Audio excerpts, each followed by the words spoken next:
Hello மக்களே, welcome to another vlog. எல்லோரும் எப்படி இருக்கீங்க? நல்லா இருக்கீங்கன்னு நம்புகிறேன். ஸோ இது ஒரு ஈவினிங் vlog. இதில் என்ன சொல்ல போகிறேன் அப்படின்னா, என் வண்டியில் ஒரு பெரிய இஷ்யூ வந்திருக்கு. அந்த இஷ்யூவை பற்றி சொல்லலாம் தான் இந்த vlog.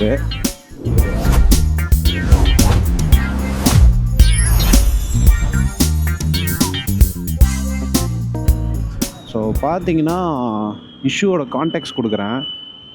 நீங்கள் நல்லா பார்த்தீங்கன்னா தெரியும், இங்கே ரீஜன் ஒர்க் ஆச்சுன்னா இந்த பார் ஒயிட் கலரில் மாறும். ஸோ அதை மைண்டில் வச்சுக்கோங்க.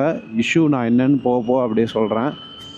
ஸோ இது வரைக்கும் கிலோமீட்டர் பார்த்தீங்கன்னா 5600 கிலோமீட்டர்ஸ் ஓட்டிட்டேன். 2 சர்வீஸ் முடிஞ்சு வண்டி. டெய்லி அதிகமாக ஓட்டுறேன் தான், ஏன்னா almost daily close to 100 kilometres ride பண்ணுறேன். ஸோ அதனால் within 2 months I have completed 5600 kilometres. And இன்னொரு மைனர் இஷ்யூ இருக்குது பாருங்கள். இந்த ட்ராக்ஷன் கண்ட்ரோல் பட்டன் எரிஞ்சிட்டே இருக்கா. இது ஆக்சுவலாக இஷ்யூ இல்லைன்ற மாதிரி யூவி சைட்லேருந்து சொன்னாங்க. பட் ஆனால் அது எப்போ வருது அப்படின்னா, சார்ஜ் போட்டு முடிச்சுட்டு ஃபஸ்ட்டு டைம் வண்டியை ஆன் பண்ணி ஓட்டும் போது இது வருது. இப்போ நான் திருப்பி ஆஃப் பண்ணிவிட்டு திருப்பி ஆன் பண்ணேன்னா அந்த ட்ராக்ஷன் கண்ட்ரோல் பட்டன் ஆஃப் ஆயிடுது. So traction control and ABS வண்டியோட இக்னிஷனில் ஆன் ஆகும். வண்டியை மூவ் பண்ணதுக்கப்புறம் அது ஆஃப் ஆயிரும். பட் சார்ஜ் போட்டு முடிச்சு ஃபஸ்ட்டு டைம் மட்டும் அது ஆன்லேயே இருக்குது. இது சாஃப்ட்வேர் பக்கா இல்லை உண்மையாகவே ட்ராக்ஷன் கண்ட்ரோல் ஒர்க் பண்ணலையா ஃபஸ்ட் டைம் சார்ஜ் போட்டதுக்கப்புறம் அப்படின்றதே எனக்கு தெரியல. யூவி சைட்லேருந்து சாஃப்ட்வேர் பக்குன்னு தான் சொன்னாங்க. But it is there. So இது ஒரு மைனர் இஷ்யூ தான். மேஜர் இஷ்யூ ஒன்று இருக்குது, அதுக்கு வரேன்.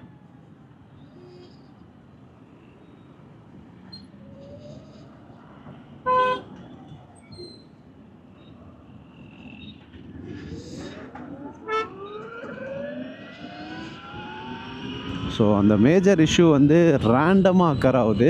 எவ்ரி டைம் அக்கர் ஆகலை. இப்போது ரீஜன் லெவல் 9 வச்சுருக்கேன். ஸோ இதில் 10 மோட்ஸ் ஆஃப் ரீஜன் இருக்குது. நான் ஹையஸ்ட் மோட் ஆஃப் ரீஜனில் வச்சுருக்கேன். அண்ட் பல்லிஸ்டிக் மோடில் இருக்குது வண்டி. அப்படியே நோட் பண்ணிகிட்டே வாங்க. நான் இஷ்யூ அக்கர் ஆகும்போது கரெக்டாக காட்டுறேன்.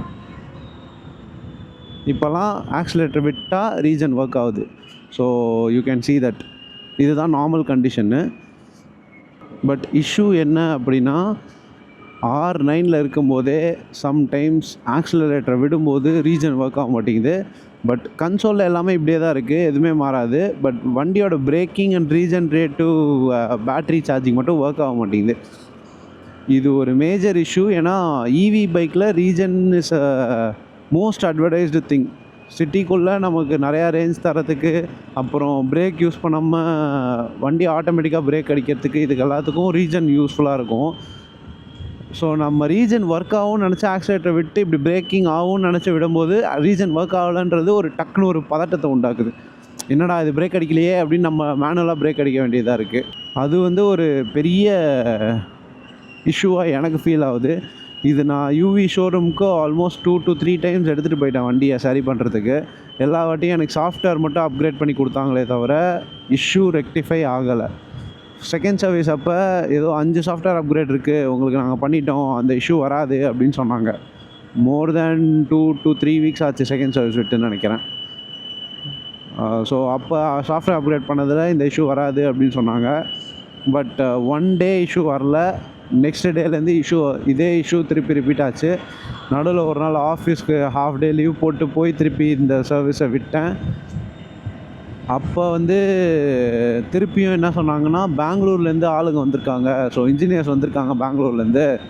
ஸோ அவங்ககிட்ட நாங்கள் உங்கள் வண்டியை காட்டுறோம், இந்த இஷ்யூக்கு அவங்க என்ன சொல்யூஷன் தராங்கன்னு பார்ப்போன்ற மாதிரி சொன்னாங்க. அவங்க என்ன சொல்லியிருக்காங்க அப்படின்னா, ஏதோ ECU சாஃப்ட்வேர் நீங்கள் ஒன்று அப்கிரேட் பண்ணாமல் விட்டீங்க, அதுதான் இஷ்யூ, ஸோ அதை அப்கிரேட் பண்ணுங்கள் சரியாயிரும் அப்படின்னு சொன்னாங்க. ஸோ திருப்பி அதை அப்கிரேட் பண்ணி கொடுத்தாங்க வண்டியை. அகெயின் எனக்கு அன்னிலேருந்தே அந்த இஷ்யூ திருப்பி இருந்துச்சு. ஸோ இஷ்யூ ரெக்டிஃபை ஆகலை. பட் சாஃப்ட்வேர் மட்டும் மாற்றிக்கிட்டே இருக்காங்க. என்னோடய டவுட் எய்தர் இந்த த்ராட்டில் ஆர் மோட்டர், இது ரெண்டுத்தில் தான் ஏதோ ஒரு இஷ்யூ.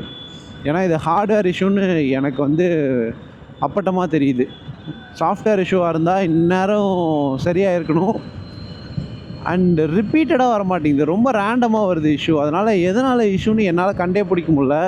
இது யூவி சைட்லேருந்து தான் கண்டுபிடிக்கணும், இதுக்கான ஆக்ஷன் எடுக்கணும்.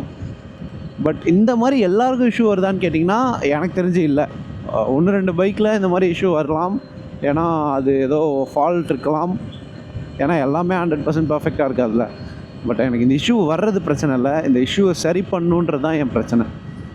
எவ்வளோ சீக்கிரம் சரி பண்ணுறாங்களோ அவ்வளோ சீக்கிரம் எல்லாருமே ஹாப்பியாக இருக்கலாம். நானும் சர்வீஸ் சென்டரை தொல்லை பண்ண வேணாம், அவங்களும் ஒரு சாட்டிஸ்ஃபேக்ஷன், கஸ்டமர் சாட்டிஸ்ஃபேக்ஷன் கொடுக்கலாம். இந்த மாதிரி இந்த இஷ்யூவை சீக்கிரம் சரி பண்ணால் நல்லாயிருக்கும். ஸோ மண்டே, நாளைக்கு, இன்றைக்கி சண்டே, மண்டே வந்து வண்டியை வந்து வீட்டிலேருந்தே எடுத்துகிட்டு போகிறேன், எடுத்துகிட்டு போய் உங்களுக்கு இதை நான் சரி பண்ணி தரேன் அப்படின்னு சொல்லியிருக்காங்க. So coming next parts of வீடியோஸில் நான் வந்து அப்டேட் கொடுக்குறேன், என்னென்ன நடக்குது வண்டியில், எவ்வளோ நாள் ஆச்சு சரி பண்ண, இது சரியாச்சா இல்லையா, எதனால் இந்த பிரச்சனை வந்துச்சு, இந்த மாதிரி எல்லா கேள்விக்கும் எனக்குமே இன்னும் ஆன்சர் தெரியாது. அந்த ஆன்சர்லாம் போக போக எனக்கு யூவி சைட்லேருந்து கொடுத்தா நான் உங்களுக்கு அப்டேட் பண்ணுறேன். இப்போ வரைக்கும் இந்த ரீஜன் வந்து நல்லா தான் ஒர்க் ஆகிட்டுருக்கு, இதில் இப்போ வரைக்கும் எந்த ப்ராப்ளமும் இல்லை. பட் வரும், காட்டுறேன். என்கிட்ட வீடியோ கிளிப்பிங்ஸும் இருக்குது. இது ஸ்லோ ஸ்பீடில் மட்டும்தான் வருதா அப்படின்னா இல்லை, ஃபாஸ்ட்டாக போனாலும் வருது, ஸ்லோவாக போனாலும் வருது. எது தான் ட்ரிகர்னு என்னால் கண்டே பிடிக்க முடியல. இதை தாண்டி பார்த்திங்கன்னா வண்டியில் பெரிய இஷ்யூஸ்னால் பெருசாக வேறு எதுவும் இல்லை. இந்த சேர் அடிக்கிறதுக்கு பெரிய மட்காட் போட்டால் அந்த சேர் அடிக்காது, அது ஒரு 1000 ரூபா செலவு இருக்குது, அது நான் பண்ணாமல் வச்சுருக்கேன். மற்றபடி எனக்கு தெரிஞ்சு வேறு எந்த இஷ்யூவும் இல்லை. வண்டி ஓட்ட சூப்பராக இருக்குது, பெட்ரோலை நிறையா காசு சேமிக்கிறேன் தான், அதெல்லாம் நான் டினையே பண்ண மாட்டேன்.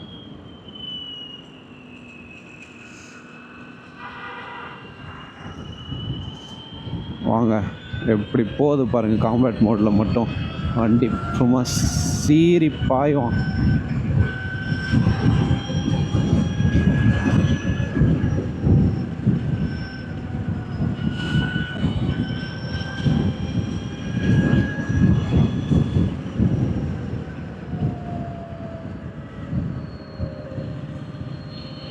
ஏர்போர்ட் ரன்வே, எத்தனை பேர் வேடிக்கை பார்க்குறாங்க ஃப்ளைட்டை.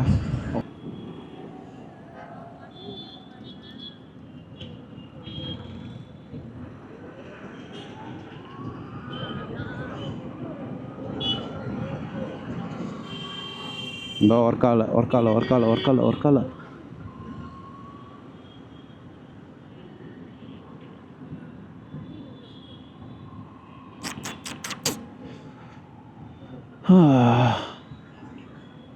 இதோ பிரேக்கே ஆகலை பாருங்கள், 14லேயே போகுது வண்டி.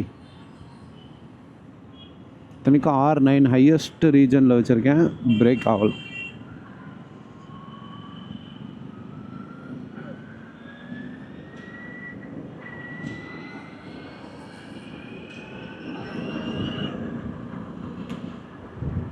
ஃப்ரீக்வெண்ட்டாக வருது பார்த்தீங்களா, ஒர்க் ஆகலை பாருங்கள். ரீஜன் R9ல் இருக்குது, பட் ரீஜன் ஒர்க் ஆகலை. அது ஒர்க் கிக்கின் ஆகும்போது உங்களுக்கே தெரியும். இந்த அடாஸ் ஃபீச்சர்லாம் ஒர்க் ஆகுது, பட் ரீஜன் இதோ இப்போ தான் கிக்கின் ஆகுது. நான் கையே ஹேண்டில் பார்லேருந்து எடுத்துட்டேன், ஆக்சிலேட்டரே கொடுக்கல. இந்த பாருங்கள், கை இங்கே இருக்குது, நான் காலால் பிரேக் அடிக்கிறேன். ரீஜன் இப்போ தான் கிக்கின் ஆச்சு ரீஜன். நான் வந்து எடுத்த உடனே இந்த வீடியோவை போடலை, நான் வெயிட் பண்ணி 2 வாட்டி சர்வீஸ் விட்டு எனக்கு இந்த இஷ்யூ ரிசால்வ் ஆகலைன்றதுனால தான் வீடியோ போடுறேன். எனக்கு ஏன்னா ultra violet is an Indian mat company, so negative reviews கொடுக்க வேணாம், வண்டியை பற்றி தப்பாக எதுவும் சொல்ல வேணாம், ஏன்னா நிறைய பேர் வாங்கட்டும், இந்தியன் பிராண்ட்ஸுக்கு நம்ம நல்லது பண்ணுவோன்றது தான் என்னோடய எண்ணம். பட் அதில் அவங்களும் கொஞ்சம் கான்சன்ட்ரேட்டடாக இருக்கணும், கன்சியூமர்ஸ்க்கு நல்ல ப்ராடக்ட் தரணும். டிஃபெக்டிவ் ப்ராடக்ட் கொடுத்தா அதுக்கான ஆக்ஷன் எடுக்கணும் உடனே. பட் ஆனால் இதில் எனக்கு தெரிஞ்ச அல்ட்ரா வயலட்டையும் நான் குறை சொல்ல மாட்டேன், ஏன்னா இது என்ன பிரச்சனைன்னு அவங்களாலையும் கண்டுபிடிக்க முடியல. சர்வீஸ் சென்டர்லேயும் பெங்களூர்லேருந்து வர வச்சு இந்த இஷ்யூவை சரி பண்ணி கொடுத்தா கூட எனக்கு ஓகே தான், ஏன்னா it's a serious issue. Field கன்சர்னில் ஃபீல்டில் வர இஷ்யூலாம் நம்ம வந்து ரொம்ப சீரியஸாக தான் எடுத்து அதுக்கேற்ற மாதிரி தான் நம்ம பண்ணணும்.